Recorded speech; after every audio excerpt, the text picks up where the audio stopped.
Hello everyone, it's me Shahana Shireen. Welcome to Shahana's Talks. നമ്മൾ കഴിഞ്ഞ വീഡിയോയിൽ algal ന്യൂട്രീഷൻസും അതേപോലെ റിസർവ് ഫുഡ് മെറ്റീരിയൽസൊക്കെ പറഞ്ഞു വെച്ചിട്ടുണ്ട്. അതിൻ്റെ ബാക്കി പാർട്ട് 3 ആയിട്ട് നമ്മൾ ഈ വീഡിയോയിൽ അപ്ലോഡ് ചെയ്യുന്നതാണ്. അപ്പോൾ ആദ്യമായിട്ട് വീഡിയോ കാണുന്ന ആരെങ്കിലും ഉണ്ടെങ്കിൽ ഒന്ന് സബ്സ്ക്രൈബ് ചെയ്യുക, അതോടൊപ്പം ബെൽ ബട്ടൺ എനേബിൾ ചെയ്തുകൂടി വെക്കുക. അപ്പോൾ മാത്രമേ നിങ്ങൾക്ക് എൻ്റെ വീഡിയോസ് നോട്ടിഫിക്കേഷൻസ് ആയിട്ട് ലഭിക്കുകയുള്ളൂ. ഇനി നിങ്ങൾക്ക് എൻ്റെ വീഡിയോസ് ഇഷ്ടപ്പെടുകയാണെങ്കിൽ ഒന്ന് ലൈക്ക് ചെയ്യുക, അതോടൊപ്പം നിങ്ങളുടെ അഭിപ്രായങ്ങൾ കമൻറ്റ് ചെയ്യുക. അപ്പോൾ നമുക്ക് നേരെ വീഡിയോയിലോട്ട് പോവാം. നമ്മൾ ഈ വീഡിയോയിൽ റീപ്രൊഡക്ഷനെ കുറിച്ചിട്ടാണ് ഡിസ്കസ് ചെയ്യാൻ പോകുന്നത്. അപ്പോൾ നമുക്ക് ആൽഗൽ റീപ്രൊഡക്ഷൻ എന്താണെന്ന് നോക്കാം. Reproduction is the biological process by which new individual organisms or offsprings are produced from their parents. അതായത് അതിൻ്റെ പാരൻസിൽ നിന്ന് ഓഫ്സ്പ്രിങ്സിനെ അല്ലെങ്കിൽ ന്യൂ ഓർഗാനിസത്തിനെ പ്രൊഡ്യൂസ് ചെയ്യുന്ന പ്രോസസ്സിനെയാണ് നമ്മൾ റീപ്രൊഡക്ഷൻ എന്ന് പറയുന്നത്. അതൊരു ബയോളജിക്കൽ പ്രോസസ്സാണ്. ആൽഗയിൽ പ്രധാനമായിട്ടും 3 രീതിയിലാണ് റീപ്രൊഡക്ഷൻ നടക്കുന്നത്. ഏതൊക്കെയാണ്? Vegetative reproduction, asexual reproduction and sexual reproduction. ഇത് കൂടാതെ apart from this there are various methods of perennations also tide over adverse conditions and thereby to ensure continued existence and propagations. ഇപ്പോൾ adverse കണ്ടീഷൻസിനൊക്കെ overcome ചെയ്യാൻ വേണ്ടിയിട്ട് അതിൽ ചില various methods ഒക്കെ കാണപ്പെടുന്നുണ്ട്. അതാണ് കണ്ടിന്യൂഡ് ആയിട്ടുള്ള എക്സിസ്റ്റൻസ് ഒക്കെ പ്രൊവൈഡ് ചെയ്യുന്നത്.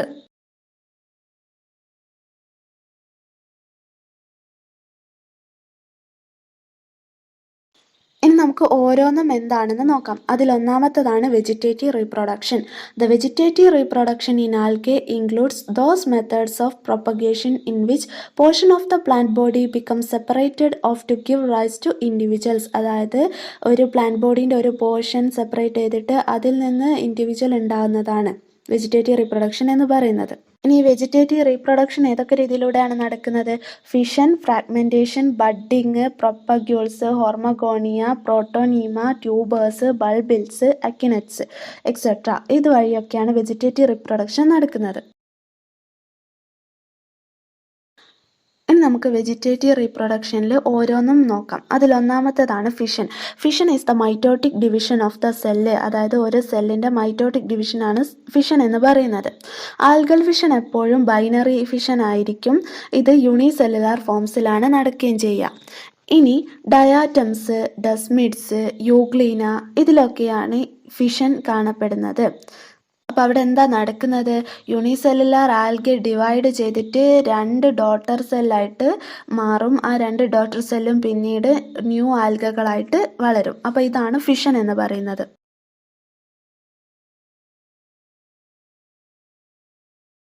ഇനി അടുത്തതാണ് ഫ്രാഗ്മെൻറ്റേഷൻ. ഫ്രാഗ്മെൻറ്റേഷനിൽ ഒരു പ്ലാന്റ് ബോഡി ബ്രേക്ക് ചെയ്തിട്ട് സെവറൽ പാർട്സോ അല്ലെങ്കിൽ ഒരുപാട് ഫ്രാഗ്മെൻറ്റ്സോ ആയിട്ട് മാറും. അതിൽ ഓരോ ഫ്രാഗ്മെൻറ്റ്സും ഒരു പുതിയ ഇൻഡിവിജ്വലായിട്ട് ഡെവലപ്പ് ചെയ്യുകയാണെങ്കിൽ അതിനെയാണ് നമ്മൾ ഫ്രാഗ്മെൻറ്റേഷൻ എന്ന് വിളിക്കുന്നത്. ഈ ഫ്രാഗ്മെൻറ്റേഷൻ അധികവും കാണപ്പെടുന്നത് ഫിലമെൻറ്റസ് ആയിട്ടുള്ള ഫോമിലാണ്. അതിന് എക്സാമ്പിളാണ് ഉലോട്രിക്സ്, സ്പൈറോഗൈറ എന്നിവയൊക്കെ. അതേപോലെ ഫ്രാഗ്മെൻറ്റേഷൻ ഓഫ് കോളനീസും കാണപ്പെടുന്നുണ്ട്. അത് അധികം കാണപ്പെടുന്നത് ബ്ലൂ ഗ്രീൻ ആൽഗയിലൊക്കെയാണ് കാണപ്പെടുന്നത്. അതിന് എക്സാമ്പിളാണ് നോസ്റ്റോക്ക്.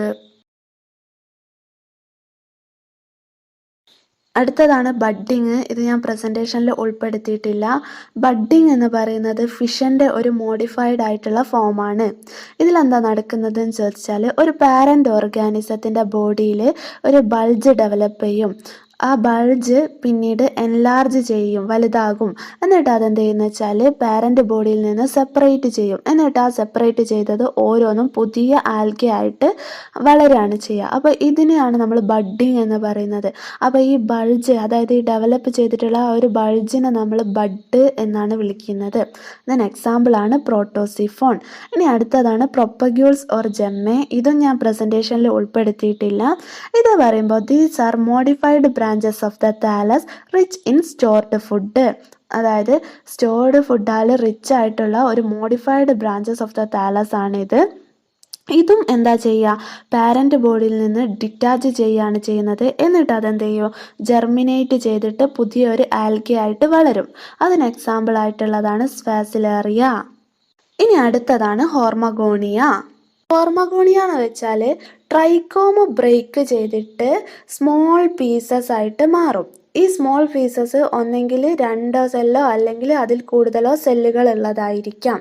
അപ്പം 2 ഓർ മോർ ദാൻ 2 സെൽസ് ഉള്ള സ്മോൾ പീസസ് ആയിട്ട് ട്രൈക്കോമിനെ ബ്രേക്ക് ചെയ്യും. അപ്പോൾ ആ ഓരോ പീസിനെയും നമ്മൾ വിളിക്കുന്ന പേരാണ് ഹോർമഗോൺസ്. These are short and few-celled pieces with a rounded end.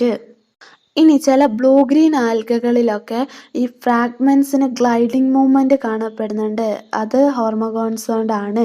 പിന്നെ ഓരോ ഹോർമഗോൺസും പുതിയ ഒരു പ്ലാന്റ് ആയിട്ടാണ് ഡെവലപ്പ് ചെയ്യുക. അതായത് ഓരോ സ്മോൾ പീസും എന്ത് ചെയ്തിട്ട് മാറും, പുതിയൊരു പ്ലാന്റ് ആയിട്ട് മാറും. അതിന് എക്സാമ്പിളാണ് ഓസിലേറ്റോറിയ, നോസ്റ്റോക്ക് എന്നിവയൊക്കെ. അടുത്തതാണ് പ്രോട്ടോണീമ. ഒരു ജെർമിനേറ്റിംഗ് സ്പോർസിൽ നിന്ന് പ്രൊഡ്യൂസ് ചെയ്യുന്ന ഇറക്റ്റ് ആയിട്ടുള്ള ഫിലമെൻറ്റസ് ആയിട്ടുള്ള ബ്രാഞ്ചസിനെയാണ് നമ്മൾ പ്രോട്ടോണീമ എന്ന് വിളിക്കുന്നത്. ഇത് എന്ത് ചെയ്യും, ultimately give rise to new plant, പുതിയ പ്ലാന്റ് ആയിട്ട് മാറുകയാണ് ചെയ്യുക. അതിന് എക്സാമ്പിളാണ് ക്യാര. ഇനി അടുത്തതാണ് ട്യൂബേഴ്സ്. ചില ആൽഗകളിൽ ട്യൂബേഴ്സ് ലോവർ നോഡ്സിലും അതുപോലെ റൈസോയിഡ്സിലൊക്കെ ട്യൂബേഴ്സ് ഫോം ചെയ്യും. അത് പിന്നീട് ജെർമിനേറ്റ് ചെയ്തിട്ട് ഒരു ന്യൂ പ്ലാന്റ് ആയിട്ട് ഫോം ചെയ്യുകയാണ് ചെയ്യുന്നത് ട്യൂബേഴ്സിൽ. അപ്പോൾ അതിനും എക്സാമ്പിളായിട്ട് നമ്മൾ പറയുന്നത് ക്യാരയാണ്. ട്യൂബേഴ്സ് എങ്ങനെയായിരിക്കും ഉണ്ടാവുന്നത്? ഈ bodies are rounded and filled up with abundance of starch. അധികം സ്റ്റാർച്ച് കൊണ്ട് ഫിൽഡ് ആയിട്ടുള്ളതായിരിക്കും ട്യൂബേഴ്സ് എന്ന് പറയുന്നത്. അടുത്തതാണ് ബൾബിൽസ്. സ്മോൾ ബഡ് ലൈക്ക് സ്ട്രക്ചറിനെയാണ് നമ്മൾ ബൾബിൽസ് എന്ന് വിളിക്കുന്നത്. റൈസോയിഡ്സിൻ്റെ മുകളിലാണ് അധികവും ഇത് ഡെവലപ്പ് ചെയ്ത് കാണപ്പെടുന്നത്. Usually develop on the rhizoids of chara are called bulbils. പിന്നെ ഓരോ ബൾബിൽസും എന്തായിട്ട് മാറും, ന്യൂ പ്ലാന്റ് ആയിട്ട് മാറാൻ കഴിയും. അപ്പോൾ അതിന് എക്സാമ്പിൾ നമ്മൾ പറഞ്ഞു ക്യാര. അടുത്തതാണ് അമൈലം സ്റ്റാർസ് എന്ന് പറയുന്നത്. ഇതൊരു സ്റ്റാർ ഷേപ്പിലുള്ള വെജിറ്റേറ്റീവ് പ്രൊപ്പഗ്യൂൾസ് ആണ്. ക്യാരൻ്റെ നോട്ട്സിലൊക്കെയാണ് ഇത് കാണപ്പെടുന്നത്. അതിൽ പ്ലൻറ്റി ഓഫ് അമൈലം സ്റ്റാർച്ച് കാണപ്പെടുന്നുണ്ടാവും. ഇവയും പാരൻ്റ് പ്ലാന്റിൽ നിന്ന് ഡിറ്റാച്ച് ചെയ്യുകയാണ് ചെയ്യുന്നത്. എന്നിട്ട് grow out to form a new plants, പുതിയൊരു പ്ലാന്റ് ആയിട്ട് പിന്നീട് വളരുകയാണ് ചെയ്യുന്നത്. അടുത്തതാണ് അക്കൈനറ്റ്സ്. അക്കൈനറ്റ്സ് എന്ന് പറയുമ്പം ചില സെർട്ടൻ കണ്ടീഷൻസിൽ, അധികവും അൺഫേവറബിൾ കണ്ടീഷൻസിൽ ഫിലമെൻറ്റസ് ആയിട്ടുള്ള സെല്ലുകൾ വാട്ടർ ലോസ് ചെയ്യും. വെള്ളം നഷ്ടപ്പെട്ടിട്ട് അവ എന്ത് ചെയ്യും, കൺട്രാക്ട് ചെയ്തിട്ട് ഒരു റൗണ്ടോ അല്ലെങ്കിൽ ഓവൽ ബോഡീസോ ആയിട്ട് മാറും. ആ ഒരു ഷേപ്പിലേക്ക് മാറും. ഇവ എങ്ങനെയായിരിക്കും? Plenty of reserve food store ചെയ്തിട്ടുണ്ടാകും അതിൽ. ഇനി അതിൻ്റെ പാരൻ്റ് വാൾ, അതിൻ്റെ പുറത്തൂടെയുള്ള വാൾ എങ്ങനെയായിരിക്കും? Become thick and highly resistant. അതിൻ്റെ പുറത്തൂടെയുള്ള വാൾ വളരെ തിക്കും ഹൈലി റെസിസ്റ്റൻറ്റും ഒക്കെ ആയിട്ട് മാറും. ഇങ്ങനെയുള്ള സ്പെഷ്യലി മോഡിഫൈഡ് ആയിട്ടുള്ള വെജിറ്റേറ്റീവ് സെൽസിനെയാണ് നമ്മൾ അക്കൈനറ്റ്സ് എന്ന് പറയുന്നത്. ഇവയ്ക്ക് അൺഫേവറബിൾ കണ്ടീഷൻസിനെ ഓവർകം ചെയ്യാൻ അല്ലെങ്കിൽ അൺഫേവറബിൾ കണ്ടീഷൻസിൽ ഇങ്ങനെ കഴിയാൻ കഴിയും. They can tide over unfavorable conditions. ഇനി അത് ഫേവറബിൾ കണ്ടീഷൻ ആകുന്ന സമയത്ത് ഈ പ്രോട്ടോപ്ലാസ്റ്റ് ഓഫ് അക്കൈനറ്റ്സ് ഡിവൈഡ് ചെയ്തിട്ട് ടു ഫോം അസെക്ഷൽ സ്പോർസോ അല്ലെങ്കിൽ directly germinate to a new plant. Favourable condition ആകുന്ന സമയത്ത് ഈ പ്രോട്ടോപ്ലാസ്റ്റ് എന്ത് ചെയ്യും, അക്കൈനറ്റിൻ്റെ ഡിവൈഡ് ചെയ്യും. ഒന്നെങ്കിൽ അത് എന്ത് ചെയ്യുന്ന വെച്ചാൽ അസെക്ഷൽ സ്പോർ ആയിട്ട് മാറും, അല്ലെങ്കിൽ ഡയറക്ട്ലി ഒരു ന്യൂ പ്ലാന്റ് ആയിട്ട് ജെർമിനേറ്റ് ചെയ്യും. അപ്പോൾ അക്കൈനറ്റ്സിനെ നമുക്ക് വെജിറ്റേറ്റീവ് റീപ്രൊഡക്ഷനിൽ ഉൾപ്പെടുത്താം, അസെക്ഷൽ റീപ്രൊഡക്ഷനിൽ ഉൾപ്പെടുത്താം. കാരണം വെജിറ്റേറ്റീവ് റീപ്രൊഡക്ഷൻ ആണ് ഡയറക്റ്റ്ലി ഒരു ന്യൂ പ്ലാന്റ് ആയിട്ട് മാറുകയാണെങ്കിൽ അത് നമുക്ക് വെജിറ്റേറ്റീവ് റീപ്രൊഡക്ഷനിലാണ് ഉൾപ്പെടുത്താൻ പറ്റുന്നത്. ഇനി അസെക്ഷൽ സ്പോറുകൾ ഉണ്ടായിട്ടാണ് അത് അക്കൈനറ്റ്സ് പിന്നീട് ഉണ്ടാവുന്നതെങ്കിൽ അതിനെ നമുക്ക് അസെക്ഷൽ റീപ്രൊഡക്ഷനിലാണ് ഉൾപ്പെടുത്താൻ പറ്റും. അപ്പം അക്കൈനറ്റ്സ് രണ്ടിലും പറയാം. അപ്പോൾ നമ്മൾ വെജിറ്റേറ്റീവ് റീപ്രൊഡക്ഷൻ പറഞ്ഞു. ഇനി അടുത്തതാണ് അസെക്ഷൽ റീപ്രൊഡക്ഷൻ. അസെക്ഷൽ റീപ്രൊഡക്ഷൻ എന്ന് പറഞ്ഞാൽ അതിലൊരൊറ്റ സിംഗിൾ പാരൻ്റ് മാത്രമാണ് റീപ്രൊഡക്ഷനിൽ ഇൻവോൾവ് ചെയ്യുന്നത്. അല്ലെങ്കിൽ ഓഫ് സ്പ്രിങ്സ് ഒരു സിംഗിൾ ഓർഗാനിസത്തിൽ നിന്നാണ് അറൈസ് ചെയ്യുന്നത് എന്ന് പറയാം. അതിൽ ഗ്യാമറ്റിക് ഫ്യൂഷൻസ് ഒന്നും അസെക്ഷൽ റീപ്രൊഡക്ഷനിൽ നടക്കുന്നില്ല. ആൽഗകളുടെ കേസിലൊക്കെ അസെക്ഷൽ റീപ്രൊഡക്ഷൻ എന്ന് പറയുന്നത് ചില സ്പോറുകൾ ഫോം ചെയ്തിട്ടാണ് നടക്കുന്നത്. അപ്പോൾ ഇനി നമുക്ക് അസെക്ഷൽ റീപ്രൊഡക്ഷൻസിൻ്റെ ഏതൊക്കെ ടൈപ്പാണെന്ന് നോക്കാം. അപ്പോൾ നമ്മൾ പറഞ്ഞു അസെക്ഷൽ റീപ്രൊഡക്ഷൻ നടക്കുന്നത് വാരിയസ് ടൈപ്പ് ഓഫ് സ്പോറുകൾ ഫോം ചെയ്തിട്ടാണ്. സ്പോറുകൾ സ്പൊറാഞ്ചിയൻ്റെ ഉള്ളിലാണ് ഫോം ചെയ്യുന്നത്. അതിലെങ്ങനെയാണ് നടക്കുന്നത് നോക്കാം. പാരൻറ്റ് പ്ലാന്റിൽ നിന്ന് സ്പോറ് എസ്കേപ്പ് ചെയ്യും, എന്നിട്ട് അവ ജെർമിനേറ്റ് ചെയ്യുകയാണ് ചെയ്യുന്നത്. എന്നിട്ട് അവ പുതിയൊരു പ്ലാന്റ് ആയിട്ട് മാറും, ആൽഗ ആയിട്ട് മാറുകയാണ് ചെയ്യുന്നത്. സൂസ്പോർ ഒഴിച്ച് ബാക്കി ഒരുവിധം സ്പോറുകളെല്ലാം നോൺ മോട്ടൈൽ ആയിരിക്കും. അപ്പോൾ ഇനി നമുക്ക് ഓരോ സ്പോറുകളും ഏതൊക്കെയാണെന്ന് നോക്കാം സെക്ഷൽ റീപ്രൊഡക്ഷൻ നടക്കുന്നത്. അതിൽ ഒന്നാമത്തേതാണ് സൂസ്പോർ. സൂസ്പോർ എന്ന് പറയുമ്പോൾ തിൻ വാൾഡ് ആയിട്ടുള്ള ബൈഫ്ലജല്ലേറ്റോ അല്ലെങ്കിൽ മൾട്ടി ഫ്ലജല്ലേറ്റഡോ ആയിട്ടുള്ള മോട്ടൈൽ സ്പോറാണ്. അപ്പോൾ സൂസ്പോറിൻ്റെ ഏറ്റവും വലിയ പ്രത്യേകത ഫ്ലജല്ല ഉണ്ട്, അതുകൊണ്ട് തന്നെ അത് മോട്ടൈലാണ്, തിൻ വാൾഡ് ആണ്. പിന്നെ ഫോംഡ് മോസ്റ്റ്ലി ഡ്യൂറിങ് ഫേവറബിൾ സീസൺസിലാണ് ഇവ അധികം ഉണ്ടാകുന്നത്. അതിന് എക്സാമ്പിളാണ് ഇഡഗോണിയം, ക്ലാഡോഫോറ, ഉലോത്രിക്സ്, വൗച്ചീറിയ എന്നിവയൊക്കെ. ഇനി അടുത്ത ടൈപ്പ് സ്പോറാണ് അപ്ലാനോസ്പോർസ്. അപ്ലാനോസ്പോർസും തിൻ വാൾഡ് ആണ്, യൂണിന്യൂക്ലിയേറ്റഡ് ആണ്, അതേപോലെ non flagellate and non motile spores. അപ്പോൾ ഇതും സൂസ്പോറിൻ്റെ പോലെ തിൻ വാൾഡ് ആണ്. പിന്നെ ഇതിൻ്റെ പ്രത്യേകത യൂണിന്യൂക്ലിയേറ്റഡ് ആണ്, ഒറ്റ ന്യൂക്ലിയസേ കാണപ്പെടുന്നുള്ളൂ. പിന്നെ നോൺ ഫ്ലജലേറ്റഡ് ആണ്, ഫ്ലജല്ല ആബ്സെൻ്റ് ആണ്, അതുകൊണ്ട് തന്നെ ഇത് നോൺ മോട്ടൈലുമാണ്. ഇവ ഉണ്ടാകുന്നത് അൺഫേവറബിൾ കണ്ടീഷൻസിലാണ് അധികവും ഉണ്ടായിട്ട് കാണപ്പെടുന്നത്. ഇനി ഇതിന് എക്സാമ്പിളാണ് ക്ലാമിഡോമോണാസ്, ഉലോത്രിക്സ്, സൈഗ്നിമ, സ്പൈറോഗൈറ എന്നിവയൊക്കെ. ഇനി അടുത്ത ടൈപ്പ് സ്പോറാണ് ഹിപ്നോസ്പോർ. ഹിപ്നോസ്പോർ എന്ന് പറയുന്നത് unicellular, uninucleate, thick walled and non flagellated and non motile spores. ഇതും യൂണിസെല്ലുലാർ ആണ്, യൂണിന്യൂക്ലിയേറ്റഡ് ആണ്, ഇതിൻ്റെ വാള് തിക്കായിരിക്കും, അതേപോലെ നോൺ ഫ്ലജലേറ്റഡ് ആൻഡ് നോൺ മോട്ടൈലുമാണ്. ഇവ ഉണ്ടാകുന്നത് അൺഫേവറബിൾ കണ്ടീഷൻസിലാണ്. ഇതിന് എക്സാമ്പിളാണ് ക്ലാമിഡോമോണാസ്, ഉലോത്രിക്സ്, വൗച്ചീറിയ എന്നിവയൊക്കെ. ഇനി അടുത്തതാണ് ഓട്ടോസ്പോർസ്. ഇവ തിൻ വാൾഡ് ആണ്, നോൺ മോട്ടൈൽ ആയിട്ടുള്ള സ്പോറുകളാണ്. അതേപോലെ ഇവ പ്രൊഡ്യൂസ് ചെയ്യുന്നത് സം യൂണിസെല്ലുലാർ ആൽഗകളിൽ നിന്നാണ്. And they are the exact replicas of their parent cell. Parent സെല്ലിൻ്റെ എക്സാക്ട് റെപ്ലിക്കാസ് ആയിരിക്കും ഇവ ഓട്ടോസ്പോർസ്. അപ്പോൾ ഇതിന് എക്സാമ്പിളാണ് ക്ലോറല്ല. ഇനി അടുത്തതാണ് എൻഡോസ്പോർസ്. ഇവ നെയ്ക്കഡ് ആണ്, അതേപോലെ നോൺ ഫ്ലജല്ലേറ്റഡും നോൺ മോട്ടൈലുമായിട്ടുള്ള സ്പോറുകളാണ് ഇവ. Formed within the cells by the fragmentation of the protoplast. പ്രോട്ടോപ്ലാസ്റ്റിൻ്റെ ഫ്രാഗ്മെൻറ്റേഷൻ്റെ ഫലമായിട്ടാണ് ഇവ ഉണ്ടാകുന്നത്. ഇനി ഇതിന് എക്സാമ്പിളാണ് ഡെർമോക്യാപ്സ ആൻഡ് പ്ലൂറോക്യാപ്സ എന്നിവയൊക്കെ. ഇനിയും ഉണ്ട് സ്പോറുകൾ. അപ്പോൾ അവയാണ് ഓക്സോസ്പോർസ്, എക്സോസ്പോർസ്, കാർപ്പോസ്പോർസ്, മോണോസ്പോർസ്, ടെട്രാസ്പോർസ്, പാരാസ്പോർസ് എന്നിവയൊക്കെ. അപ്പോൾ ഇതൊന്നും ഞാൻ പ്രസൻറ്റേഷനിൽ ഉൾപ്പെടുത്തിയിട്ടില്ല, ഞാൻ ജസ്റ്റ് ഒന്ന് പെട്ടെന്ന് പറഞ്ഞു പോവാം. അതിൽ ഓക്സോസ്പോർ എന്ന് പറയുകയാണെങ്കിൽ നേക്കഡ് ആയിട്ടുള്ള പ്രോട്ടോപ്ലാസ്റ്റ് ഓഫ് ഡയാറ്റംസ് ആണ് before the formation of siliceous cell wall. അതായത് സിലിഷ്യസ് സെൽവാൾ ഉണ്ടാകുന്നതിന് മുന്നേ ഉള്ള നേക്കഡ് ആയിട്ടുള്ള പ്രോട്ടോപ്ലാസ്റ്റ് ഓഫ് ഡയാറ്റംസ് ആണ് ഇവ. അതേപോലെ they are usually formed after series of cell division.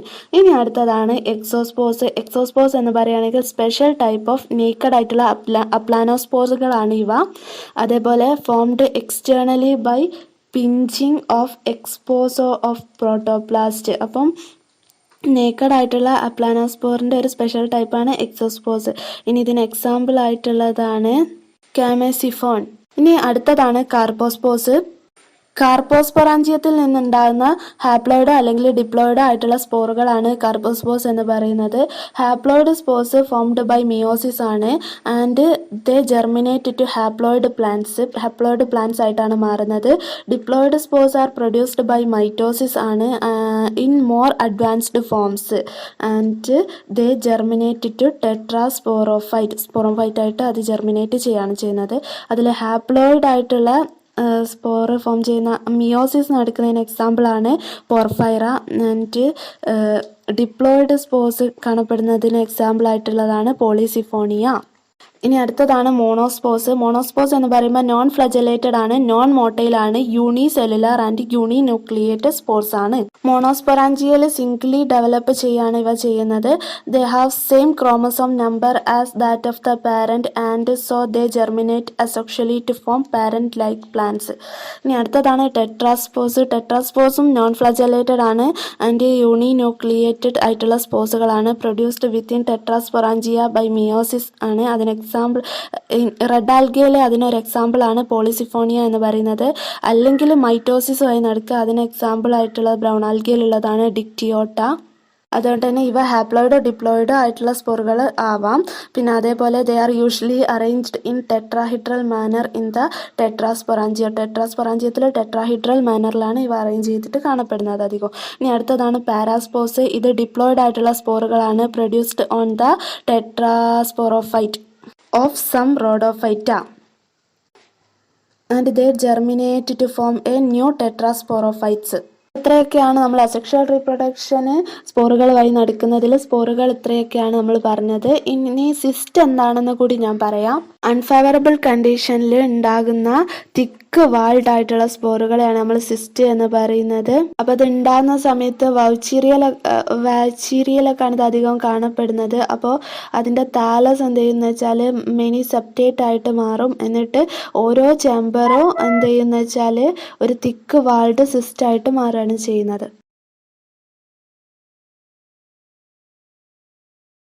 ഇനി അടുത്തതാണ് സെക്ഷൽ റീപ്രൊഡക്ഷൻ.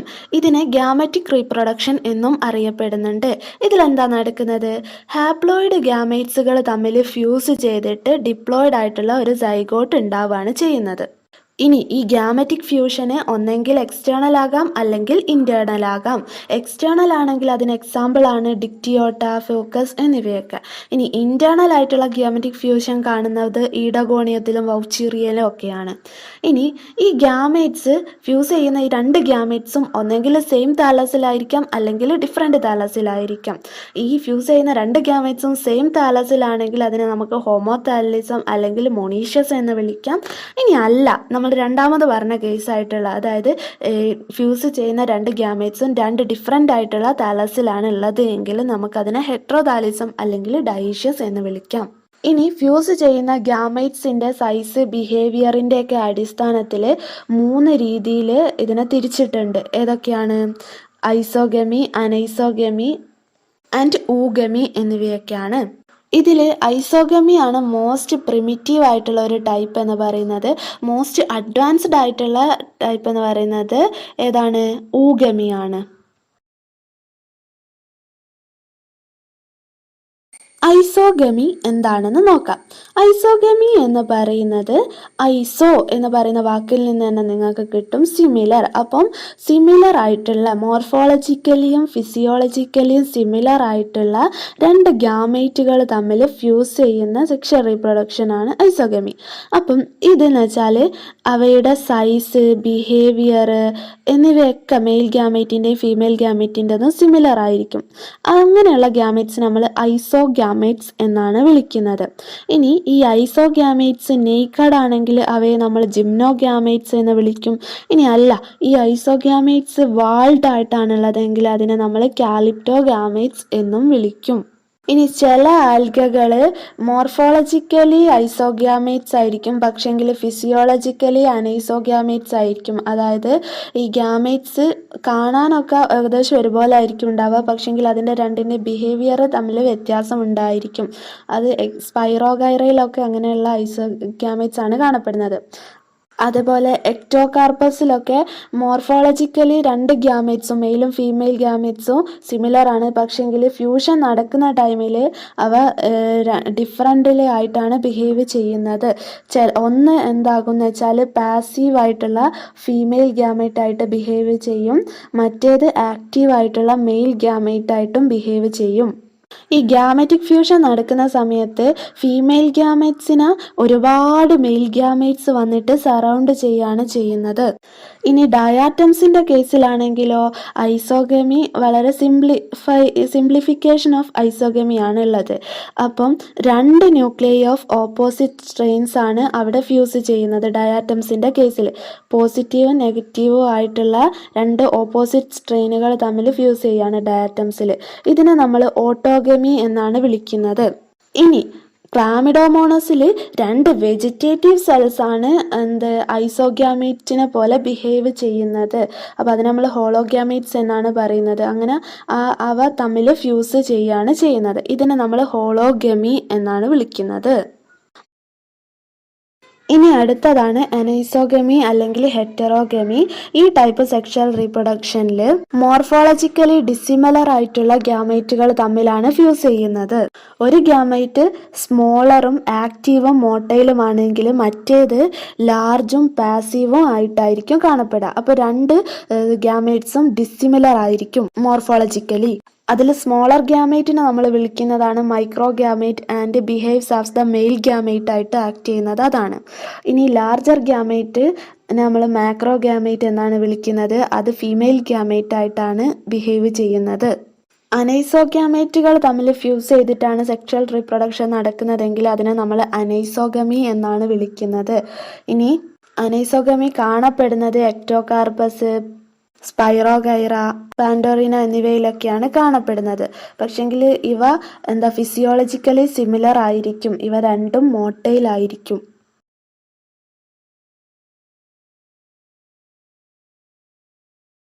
ഇനി അടുത്തതാണ് ഊഗമി.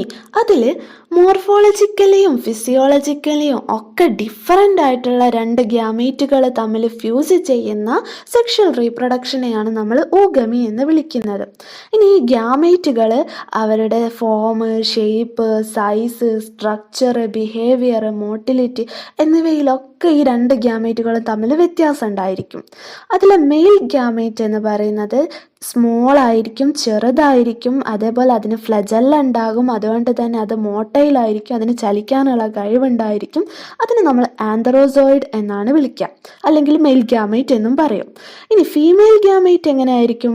യൂഷ്വലി ലാർജ് ആയിരിക്കും. അതേപോലെ നോൺ മോട്ടൈലായിരിക്കും. അതിനെ നമ്മൾ ഓവം എന്നാണ് വിളിക്കുന്നത്. അപ്പം ഈ ആന്തറോസോയിഡ്സ് മെയിൽ സെക്സ് ഓർഗൻ ആയിട്ടുള്ള ആന്തറീഡിയൻ്റെ ഉള്ളിലാണ് പ്രൊഡ്യൂസ് ചെയ്യപ്പെടുന്നത്. അതേപോലെ ഓവ ഫീമെയിൽ സെക്സ് ഓർഗൻ ആയിട്ടുള്ള ഊഗോണിയത്തിൻ്റെ ഉള്ളിലാണ് പ്രൊഡ്യൂസ് ചെയ്യുന്നത്. ഇനി സർഗാസത്തിൻ്റെ കേസിൽ ചെറിയൊരു വ്യത്യാസമുണ്ട്. ഈ സർഗാസത്തിൽ സെക്സ് ഓർഗൻസ് ഫോം ചെയ്യുന്നത് ഒരു സ്പെഷ്യൽ ഡിപ്രഷനിലാണ്. അതിനെ നമ്മൾ കോൺസെപ്റ്റക്കിൾസ് എന്നാണ് വിളിക്കുന്നത്. കോൺസെപ്റ്റക്കിൾസ്. ഇനി പോളിസൈഫോണിയൻ്റെ കേസിലും ചെറിയൊരു വ്യത്യാസമുണ്ട്. എന്താണ്? മെയിൽ ഗ്യാമേറ്റ് നോൺ മോട്ടൈലാണ്. മെയിൽ ഗ്യാമേറ്റിന് ചലിക്കാൻ കഴിയില്ല. അതിനെ ഈ മെയിൽ ഗ്യാമേറ്റിനെ നമ്മൾ സ്പെർമാറ്റിയം എന്നാണ് വിളിക്കുന്നത്. ഇനി മെയിൽ സെക്സ് ഓർഗൻസ് ഇൻ പോളിസൈഫോണിയനെ നമ്മൾ എന്താ വിളിക്കുക? സ്പെർമറ്റാഞ്ചിയ. അതുപോലെ ഫീമെയിൽ സെക്സ് ഓർഗൻസിനെ നമ്മൾ കാർപ്പഗോണിയ എന്നുമാണ് വിളിക്കുന്നത്. ഇനി ഈ ഊഗമി അധികവും കാണപ്പെടുന്നത് ക്യാരയിലാണ്. ക്യാരയാണ് ഊഗമി കാണുന്നതിന് ഒരു എക്സാമ്പിൾ ആയിട്ടുള്ളത്. ആ കേസിൽ എന്താ നടക്കുന്നത് നോക്കിയാൽ ആന്തറീഡിയയും ഊഗോണിയയും ഒരു സ്റ്റെറൈൽ സെല്ലുകൾ കൊണ്ട് സറൗണ്ട് ചെയ്തിട്ടാണ് കാണപ്പെടുക. എന്നിട്ടൊരു കോംപ്ലക്സ് സ്ട്രക്ചർ ഉണ്ടാവും. അപ്പോൾ അതിനെ നമ്മൾ അറിയപ്പെടുന്നത് ഗ്ലോബ്യൂൾസ് അല്ലെങ്കിൽ ന്യൂക്ലിയസ് എന്നൊക്കെയാണ്. അപ്പോൾ ഇത്രയാണ് ഊഗമി. അതോടെ സെക്ഷൽ റീപ്രൊഡക്ഷൻ ആൽഗെ നമുക്ക് ഇത്രയൊക്കെയാണ് ഇൻട്രൊഡക്ഷൻ പാർട്ടിൽ പറയാനുള്ളത്. അപ്പോൾ ഇന്ന് നമ്മൾ സെക്ഷൽ റീപ്രൊഡക്ഷൻ വരെയാണ് പറഞ്ഞു വെക്കുന്നത്. ബാക്കി നമുക്ക് അടുത്ത ക്ലാസ്സിൽ നോക്കാം. അപ്പോൾ ഇതുവരെ പറഞ്ഞത് എല്ലാവർക്കും മനസ്സിലായിട്ടുണ്ടെന്ന് കരുതുന്നു. ഇനി നിങ്ങൾക്ക് എന്തെങ്കിലും സംശയമോ കാര്യങ്ങളോ ഉണ്ടെങ്കിൽ നിങ്ങളുടെ അഭിപ്രായങ്ങളൊക്കെ കമൻറ്റ് ബോക്സിൽ രേഖപ്പെടുത്താവുന്നതാണ്. അതേപോലെ നിങ്ങൾക്ക് വീഡിയോ ഇഷ്ടപ്പെട്ടിട്ടുണ്ടെങ്കിൽ ഒന്ന് ലൈക്ക് ചെയ്യുക. സബ്സ്ക്രൈബ് ചെയ്യാത്തവരായിട്ടുണ്ടെങ്കിൽ ഒന്ന് സബ്സ്ക്രൈബ് ചെയ്യുക. Okay, thank you all. അടുത്ത ക്ലാസ്സായിട്ട് നമുക്ക് അടുത്ത വീഡിയോയിൽ കാണാം. അതുവരേക്കും ബായ്.